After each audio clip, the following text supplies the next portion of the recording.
What is the domino effect? The domino effect is when a chain reaction occurs. One event sets off a series of connected events. So how are Aaron Brooks and Coleman Scott connected? How did these two wrestlers set off one of the biggest domino effects that would change wrestling history? Let's rewind and review the biggest domino effect that will change the wrestling world forever.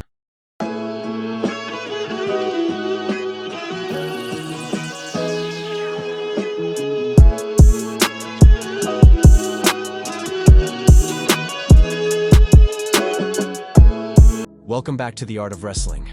Be sure to like and share the video. Also, let us know what you think the biggest domino effect is in wrestling history. Coleman Scott would start his wrestling career in the great wrestling state of Pennsylvania. Here, he would win 3 PA state championships. Scott would then move on to Oklahoma State, where he would be coached by legendary coach John Smith. Coleman Scott would win a national title in the year 2008, along with 2 team national championships in the years 2006 and 8. Coleman Scott would then make waves in the international scene, making the USA Olympic team in the year 2012. At the London Olympics, Scott would go on to win a bronze medal. After this, Coleman Scott would move on to coaching. We're finally back to pretty much full strength. Everybody's as healthy as they can be. And, Scott would start his coaching career back at the place where he won a national championship, Oklahoma State. For his first year, he would be a volunteer assistant coach. Just a short year later, Coleman Scott would be on the move to the University of North Carolina as the assistant coach. After spending time being the assistant coach, Scott would be promoted to the head wrestling coach at North Carolina, quickly building up the Tar Heels. During his time with the Tar Heels, Coleman Scott would post a 75-win and a 49-loss dual record. Coleman Scott would also coach 14 All-Americans and 1 national champion. But in 2023, he would step down as the head wrestling coach at North Carolina. This left many wrestling fans confused, as every top wrestling head coaching job was pretty much filled. He would soon accept a job as the associate head wrestling coach at his alma mater, Oklahoma State. This made a lot of sense on why he would step down and take a lesser role. With John Smith looking at retiring soon, it was generally knowledge that Coleman Scott would take over the head coaching position once John Smith did retire. 1 year later, he did just that. John Smith, the legendary wrestling coach at Oklahoma State University, retired on April 11, 2024, after 33 years with the Cowboys. Hey, here we are checking in with Aaron Brooks. Aaron Brooks would start his high school wrestling career in the state of Maryland, a state not known for wrestling. However, this wouldn't mean much to Brooks. He would win 4 high school state titles, then follow that up by winning 4 national championships at Penn State, becoming one of the best Penn State wrestlers in school history. Folk style wouldn't be the only style of wrestling. Brooks was making his presence felt. On the freestyle scene, Aaron Brooks would win multiple age-level world titles.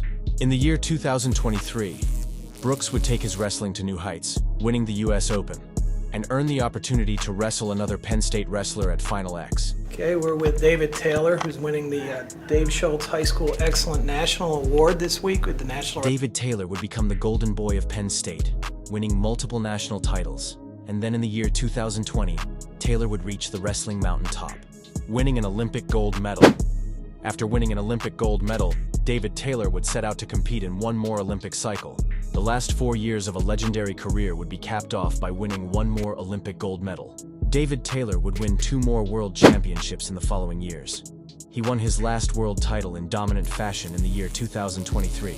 With the Olympic Games just 1 year away, David Taylor was at the top of his game. If you haven't noticed, the year 2023 is the start of this domino effect. During this time period, everyone seems to be on a straight path. Coleman Scott is back at the school, where he helped win multiple national championships, getting ready to take over the legendary program. David Taylor is at the top of his game and looking to cap off his career with another Olympic gold medal. Oh, and how could I forget about Aaron Brooks? While losing to Taylor must have been tough, he would go on to win a U23 world title, and with David Taylor on his way out, Brooks would then just take over the 86-kilogram spot when Taylor retired. What could go wrong, especially for Coleman Scott, who was one of the most successful coaches a part of the John Smith coaching tree?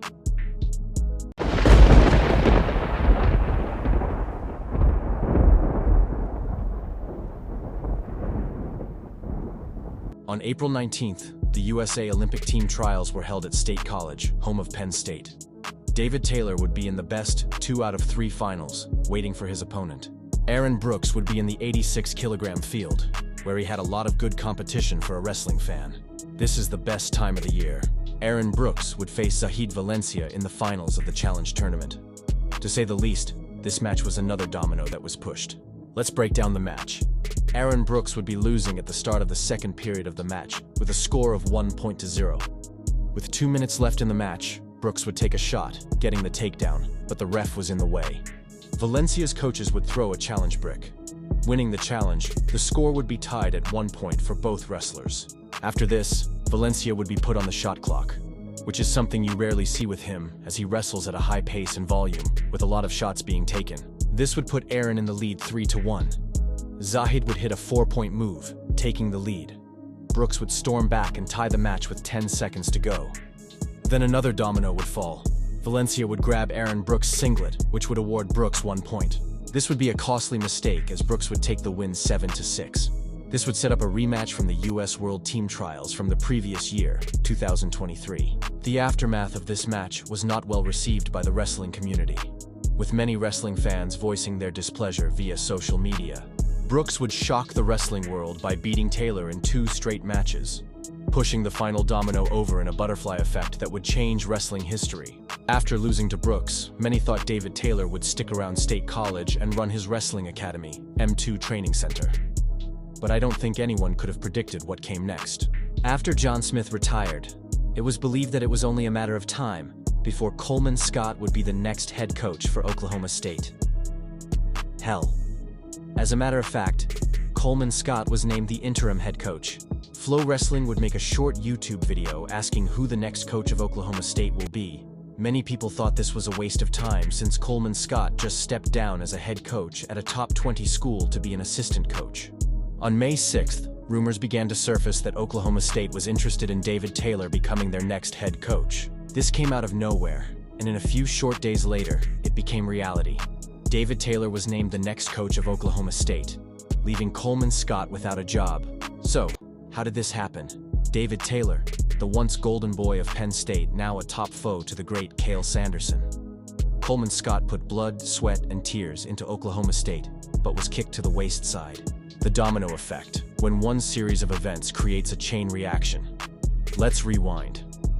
On June 10, 2023, at the US World Team Trials, David Taylor beat Aaron Brooks in 2 straight matches. 1 year later, Aaron Brooks flipped the script and beat David Taylor to make the USA Olympic team. Shortly after, Aaron Brooks would do a podcast, talking about how David Taylor was moving around before the two wrestled. Okay, we game planned for this guy basically for 2 years straight. You know, we had technique sessions about this guy's style.